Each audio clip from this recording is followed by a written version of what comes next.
SSLC ಫಲಿತಾಂಶ ಪ್ರಕಟ ಆಗಿದೆ. ಈ ಬಾರಿಯೂ ಬಾಲಕಿಯರದ್ದೇ ಮೇಲುಗೈಯಾಗಿದೆ. ಎಸ್ಎಸ್ಎಲ್ಸಿಯಲ್ಲಿ ರಾಜ್ಯಕ್ಕೆ 70.40% ಫಲಿತಾಂಶ.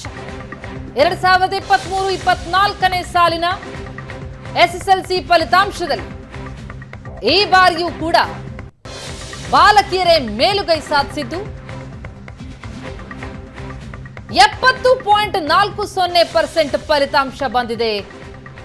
ಅಂಕಿತಾ ಮೊರಾರ್ಜಿ ಶಾಲೆ ಬಾಗಲಕೋಟೆಯ ಅಂಕಿತಾ ಪ್ರಥಮ ಸ್ಥಾನವನ್ನ ಗಳಿಸಿದ್ದಾರೆ. ಬಾಗಲಕೋಟೆಯ ಅಂಕಿತಾ ರಾಜ್ಯಕ್ಕೆ ಪ್ರಥಮ 625ಕ್ಕೆ 625 ಅಂಕ ಪಡೆದಿರುವಂತಹ ಏಕೈಕ ವಿದ್ಯಾರ್ಥಿ. ಬಾಗಲಕೋಟೆಯ ಮೊರಾರ್ಜಿ ದೇಸಾಯಿ ಶಾಲೆಯ ವಿದ್ಯಾರ್ಥಿನಿ ಅಂಕಿತಾ ರಾಜ್ಯಕ್ಕೆ ಪ್ರಥಮ ಸ್ಥಾನ ಪಡೆದಿದ್ದಾರೆ. 7 ವಿದ್ಯಾರ್ಥಿಗಳು ರಾಜ್ಯಕ್ಕೆ ದ್ವಿತೀಯ ಸ್ಥಾನ ಪಡೆದಿದ್ದಾರೆ.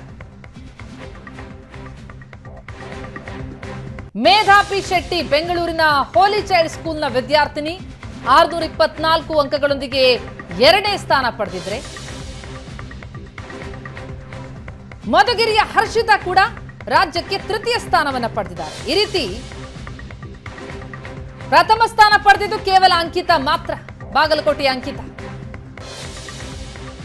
ಪ್ರತಿಶತ 100% ಮತ್ತು 0% ಫಲಿತಾಂಶ ಪಡೆದ ಶಾಲೆಗಳು. 100% ಫಲಿತಾಂಶವನ್ನು ಮೊದಲು ನಾನು ಹೇಳ್ತೀನಿ. 100% ಫಲಿತಾಂಶ ಪಡೆದ ಸರ್ಕಾರಿ ಶಾಲೆಗಳು 785, ಅನುದಾನಿತ ಶಾಲೆಗಳು 206, ಅನುದಾನ ರಹಿತ ಶಾಲೆಗಳು 1297. ಒಟ್ಟಾರೆ 2288 ಶಾಲೆಗಳಲ್ಲಿ 100% ಫಲಿತಾಂಶ ಬಂದಿದೆ. 0% ಫಲಿತಾಂಶ ಪಡೆದಂಥ ಶಾಲೆಗಳ ವಿವರ: ಸರ್ಕಾರಿ ಶಾಲೆಗಳು 3, ಅನುದಾನಿತ ಶಾಲೆಗಳು 13, ಅನುದಾನ ರಹಿತ ಶಾಲೆಗಳು 62. ಒಟ್ಟಾರೆ 78 ಶಾಲೆಗಳಲ್ಲಿ 0% ಫಲಿತಾಂಶ ಬಂದಿದೆ. ವಿಭಿನ್ನ ಸಾಮರ್ಥ್ಯವುಳ್ಳ ವಿದ್ಯಾರ್ಥಿಗಳ ಫಲಿತಾಂಶ: ಮೆಂಟಲಿ ಚಾಲೆಂಜ್ಡ್ ವಿದ್ಯಾರ್ಥಿಗಳು 43.12%, visually impaired 75.04, hearing impaired 62.51, dyslexia 50%, muscular dystrophy 59.46, cerebral policy 73.